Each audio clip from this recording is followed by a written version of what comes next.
Two measurements that we will encounter fairly often in this class are the density of an object, which is unique to a pure substance, and the energy associated with a particular object. And so we need to make sure that we understand the units associated with these particular measurements.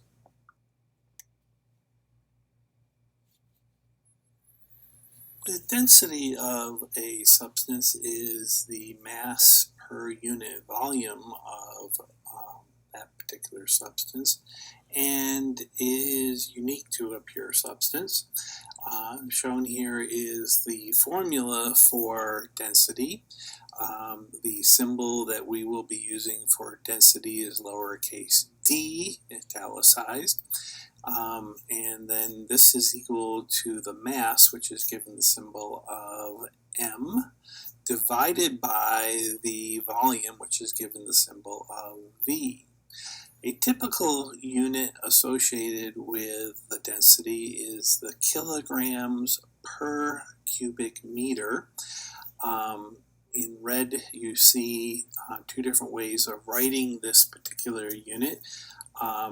On the right-hand side of the equal sign, you see kilograms, all right, and then the divide symbol, and then in the denominator, you have meters cubed, being a volume unit. Of course, if you make the exponent -3, that a negative exponent is an inverse, and so you can bring the meter to the -3rd so that it's in the numerator. So those are two different ways of writing the same unit. Students often confuse those two things. In addition, you can have other ways of representing the units for density of an object. Oftentimes, liquids and solids are reported in terms of the grams per cubic centimeter, whereas gases are often reported in grams per liter.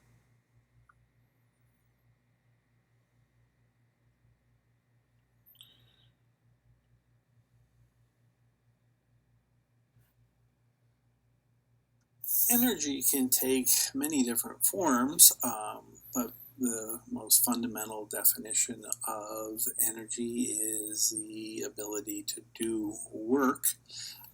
When you take your physics class, they'll give you a very specific definition of what work is in relationship to energy.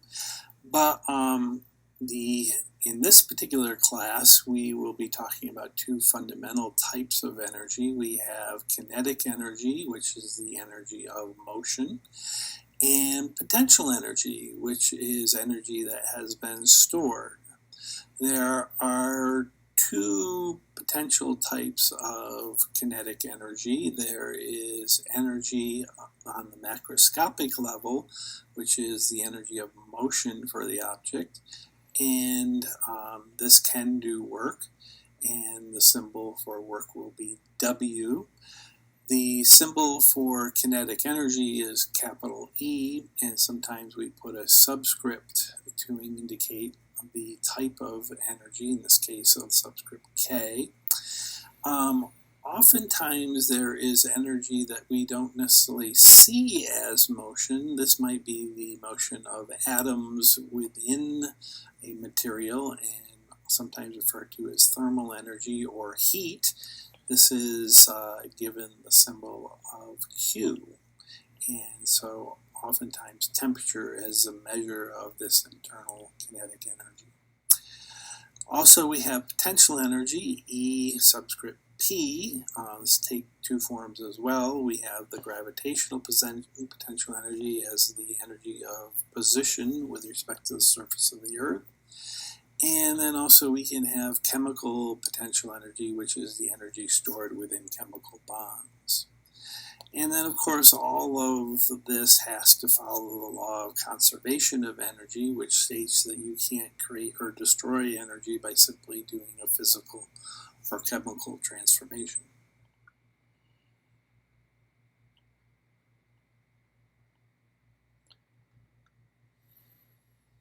Shown here is the unit associated with energy, which is the joule. This is someone's name. And this is derived from the kinetic energy equation. Kinetic energy in physics is given as 1/2 times the mass times the velocity squared.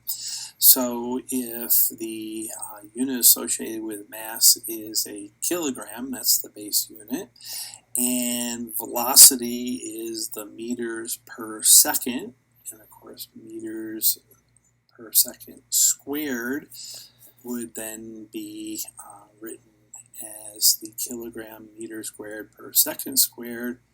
That is then the equivalent SI base units to the joule.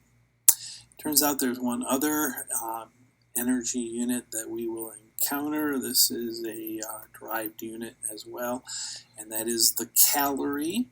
1 calorie is the amount of heat that is necessary to raise the temperature of 1 gram of water 1 degree Celsius. Turns out that 1 calorie is equal to 4.18 joules. This is not the same as the nutritional calorie, which happens to be the same as 1,000 of the calories that are defined here.